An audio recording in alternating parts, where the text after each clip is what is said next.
very important message that I would like to pass on to our African leaders, to ECOWAS leaders in particular, and to African leaders in general. And to ECOWAS, because I want to pitch our conversation around the Niger sanctions. And to African political leaders, this includes opposition leaders in Africa and all other African leaders out there who are young and aspirant to become leaders.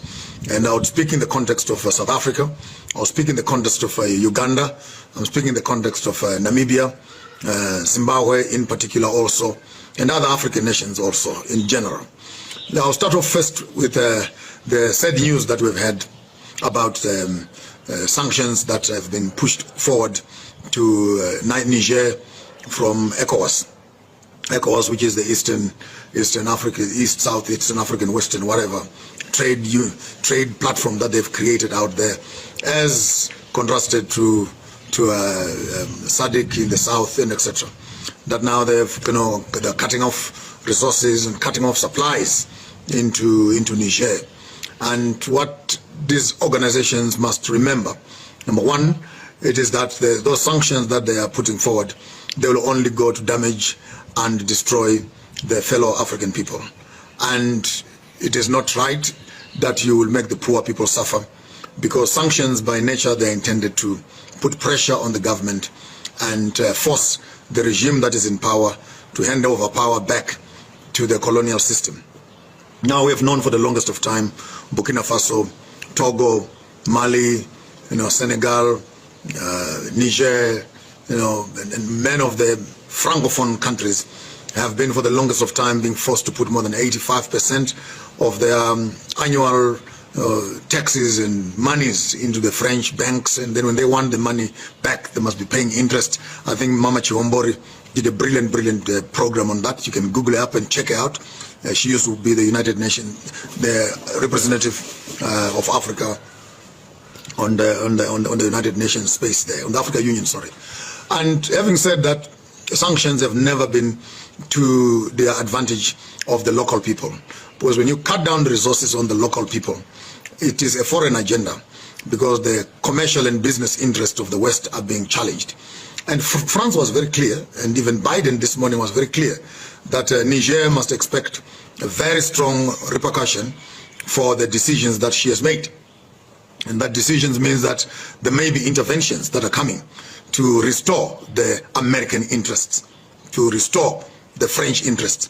Now, I read something also this morning that was interesting, that after America blew up the Nord Stream gas pipe that was supplying Europe, their option and alternative was to build another gas pipeline from Niger into Europe, inclusive of the uranium that is being taken off. And Niger, it looks like it's putting a stop to that. So the American plan is fallen dead to the ground.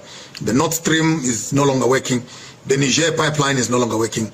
And the uranium which they had opted to get from Niger is no longer working. Now, because Americans and British and Europe are pumping money into ECOWAS, and they're pumping money indirectly because they're in control of the leaders of those countries. And they're not interested in democracy, because if they were interested in democracy, they would have been discussing the Biafra story in Nigeria, for example. But it looks like most of the Francophone leaders that have been there for the longest of time have been mainly stooges and puppets of the French government. And they go to Paris and they get a tap on the shoulder, and then they come back home and they're told to manage the Western interest. Niger is suffering from electricity problems and cuts off, and yet it is producing uranium that is giving the European countries the power that they need. So the best plan is, if they want the uranium, if they want power, open up the power in Niger and take the power to where you want it, so that when you put the power stations in the places where the raw materials are being found, you are creating jobs also, and the local communities can benefit. So number one, sanctions by nature are a means of war. Sanctions are a means of war. In fact, sanctions are war, but the war is being fought on the civilians. So you cut down supplies, and when you cut down the supplies, then the people are going to revolt. Now I hear that price of wheat and price of rice, price of bread is shot into the sky. So fuel will follow. So what, just like what happened to Zimbabwe. And I don't know how long it will take African countries to understand that the way this Western world treat each individual country will not change. Immediately you tamper with the Western interests, you are bound to suffer the consequences. What are the consequences? The consequences are sanctions. So what happens when there are sanctions? No more donor money, no more support structures. And on top of that, their supplies are being cut off. Electricity, water, medical aid, medical supplies, together with power supplies and other things. And then when those things happen, one step further down, people will become unhappy, people will become restless. When people become restless, people will start war. And when they start war, then they will topple off their government. And when they topple off their government, you come in as Europeans as if the one that wants solutions. So when you fix the solution, then you put another leader that is prone to you, and then this is how it has been happening. Congo for the longest of time. Zimbabwe, we're just breaking off now, but we're still stuck in sanctions. Now when you begin to listen to African leaders, young leaders, I'm talking particularly to the Uganda leader, the young man there was starting to do some political young movement sort of thing. South Africa, Malema doing the young thing with EFF, Chamisa in Zimbabwe doing the young thing, Namibian youth doing their young thing. I hope that while you're doing your young thing, you're not doing your young thing in colonial money thing, because you cannot in the world at this day and age use sanctions so that people suffer. And when then people suffer, they will vote for you as a leader to assume power. And when they vote for you to assume power, then you are going to enforce not the agenda of the African, but the agenda of the people that have given you money. This is where me and Chamisa cross paths a dozen times. He says we are on sanctions because of corruption. On the other side, I'm saying actually sanctions are a contributing factor to corruption. Because when you close off means of official business dealings, you close down means of production, you put people under sanction. Question, how do you want them to survive? How do you want the government to survive? How do you want the people to survive? So people are going to look for extra methods and ways of survival. And some of those ways of survival might not be necessarily kosher to world business standards. Some of those ways of survival might not be friendly to Western interests. So we want to find out one question. When you are putting someone on sanctions, whose interests are you serving? Whose businesses are you protecting? Yes, African leaders, they are what they are. European leaders, they are where they are. I mean, European leaders, war is business. War is business. They supply each other with weapons. African countries, it is illegal to do business with a fellow African government. Once you have a relationship with the government, it is corrupt. But a British can do business with British government. It's business. An American can do business with Americans. Business. A Chinese can do business with Chinese. Business. Yeah, Frenchmen can do business with Frenchmen. Business. An African man does business with an African leader. Corruption. Corruption. So you tell me that the whole continent of Africa is corrupt. I beg to differ. Some of these narratives need to be challenged.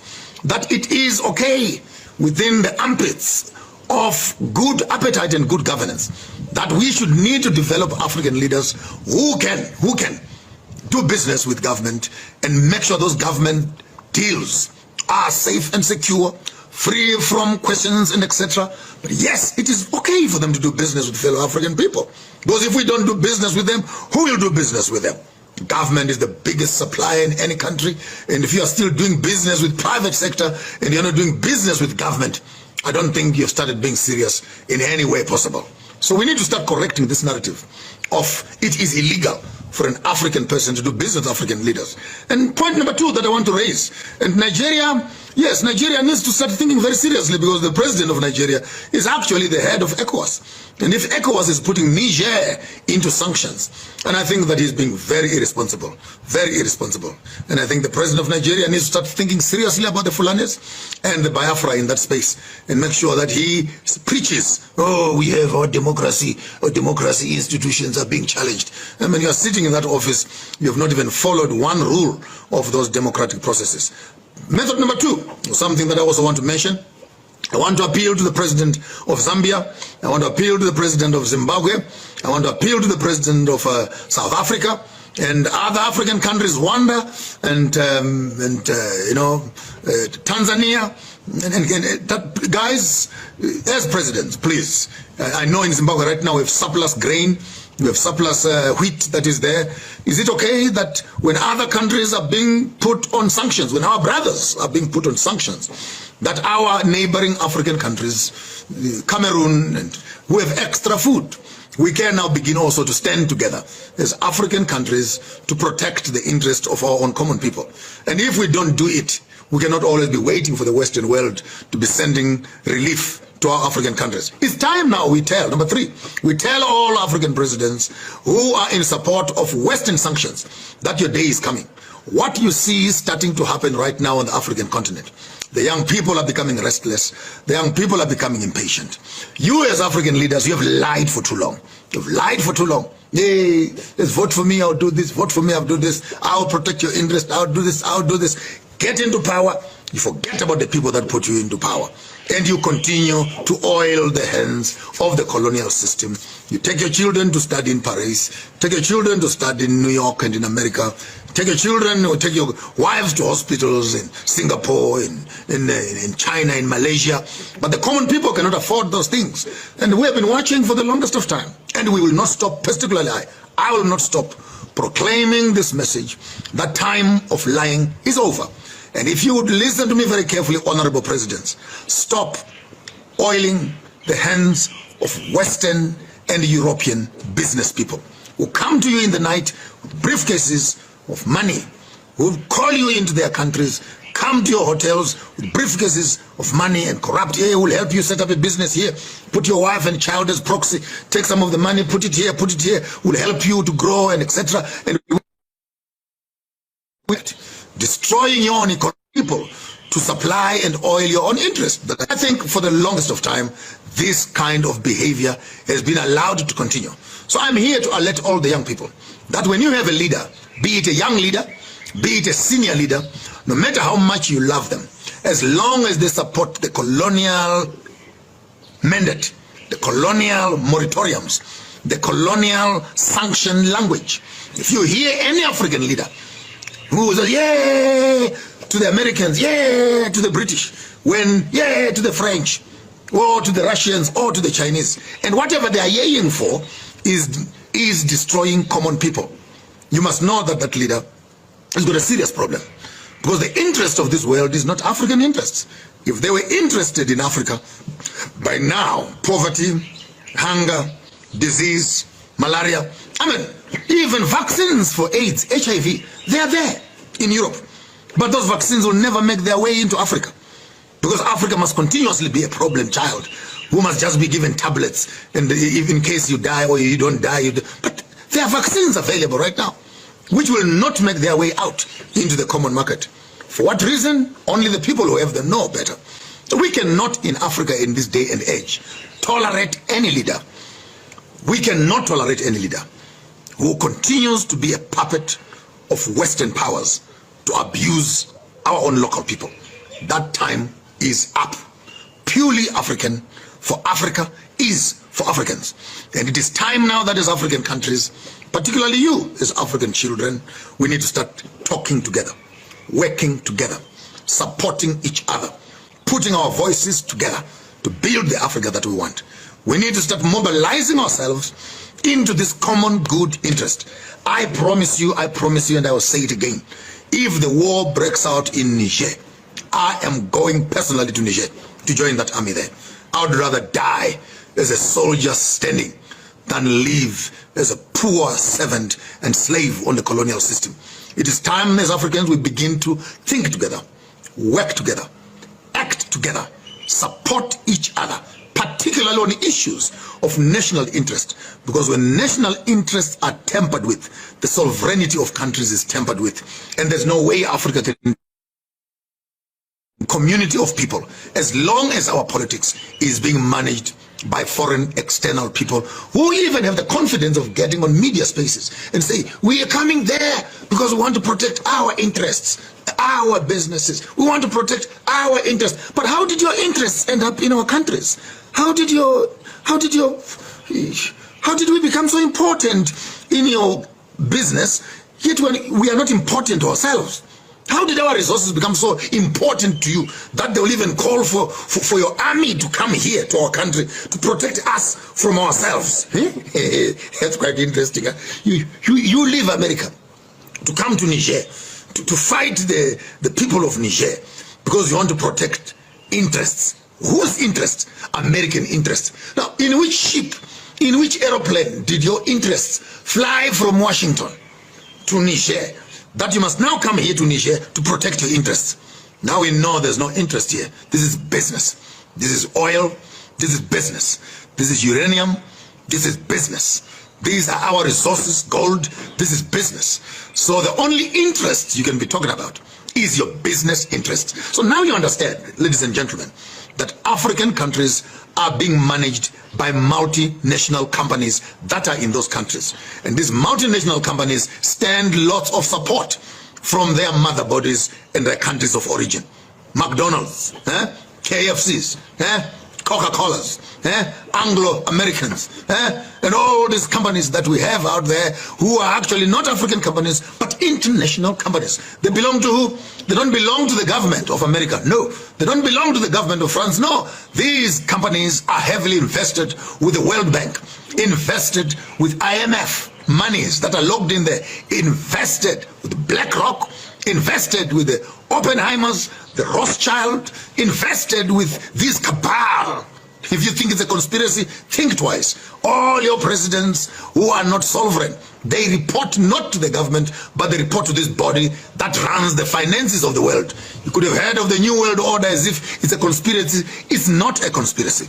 There is a meeting place above all governments, where American presidents, where British High Monarch sits on that body, and they all report to this conglomerate of not billionaires, but trillionaires, who own sovereign funds, who own IMF, International Monetary Fund, who own World Bank. And through these financial institutions, they're able to direct whether it is coups, or it is wars, or it is relief, or it is disasters. They give money to the ruling party, they give money to the opposition party, and they play who must we put in power and who do we remove. Playing like ponies right there. And in these big bodies, the multinational companies, and I think it's time now, it's time. We need to start talking politics and take off our gloves off and just say it as it is. Maybe it's time we stop dealing with poodles. We stop dealing with dogs that are running around the yards as if they own the yard. Meanwhile, they're just protecting the yard. Woof, woof, woof, woof, woof. Every night you see something passing. Woof. Hoof, Niger is now going to coup, hoof, the coup, hoof, and you're making noise. No, we no longer want to deal with the dogs. We want the owners of the house to come forward. So who are these people who have interests in our spaces, to whom we must now face them? I have a beautiful case that I could place for South Africa. I know maybe someone will cut this piece off and get everyone pissed off in South Africa. I'm in South Africa, guys, to be honest with you. Honorable Mbalula, I want you to take my word seriously. This message is directed to you, as the Secretary General of the party. That Honorable Mbalula, let's stop wasting time with government meetings and lying. We now have it on record, in good information, that there is a Stellenbosch cabal that runs South Africa. They're there. So since they're already there, how about we cut the whole hoofing story, and we let the people who actually run the country to run the country, and then hold them accountable to what they are running, because they own the greatest part of business here. So whoever they are putting into business and whoever they are putting into politics must protect their business. So instead of dealing with a watchman at the gate, instead of dealing with a hoofing dog that is outside, how about for once, Honorable Mbalula, you can become Secretary General of AfriForum. Yeah, Secretary General of AfriForum. Let's take Rupert or let's take Oppenheimer and make them president. DA can go home to sleep. ANC can go home to sleep. EFF, we can keep them as opposition politics. But in all honesty, we would rather hold Oppenheimer and Rupert accountable for the South African business community and the running of the country. Then we can actually knock on his door and say, we want water, we want electricity, and we are talking to the person who is controlling the president. For me, it becomes very simple. You'd rather start just dealing with the one who is responsible than dealing with the caretaker who is trying to manage the estate for the colonial master. This is the kind of politics that will destroy Africa, where you think that you are voting someone into power, but while they're in power, they are not in control. So let's stop the hoofing business. Beat the dog until the owner comes out. So now we know who is the owner in terms of Niger business. America has made it clear our interests are there. France has made it clear our interests are there. So the enemy of Niger is not Niger. The enemies of Niger are these people who have interests in our economy. So we will no longer tolerate African presidents who hoof around the house, whereas the owners are sleeping on their splash Egyptian cotton sheets. And peep once in a while through the window. So who is there? Oh, it's Mnangagwa. More sanctions. Who is there? Oh, it is Toure. Put on sanctions. No. Who is there? Who is passing by? No, get rid of him. Go kill him. Who is there? It is Gaddafi. It's too noisy. Come on, Obama, get rid of him. Who is there? No, Saddam Hussein. No good for us. Get rid of him. Who is there? No, that is Lumumba. No, get him out of the window. Who is there? No. We want no more hoofing business. We want no more hoofing business. We want to deal with the owners of the estate who are giving us trouble. And so African leaders, let's start working together. Let's think together. Let's share our resources, our food security for each other. And when you hear that another African country is in trouble, don't laugh about it. You are next.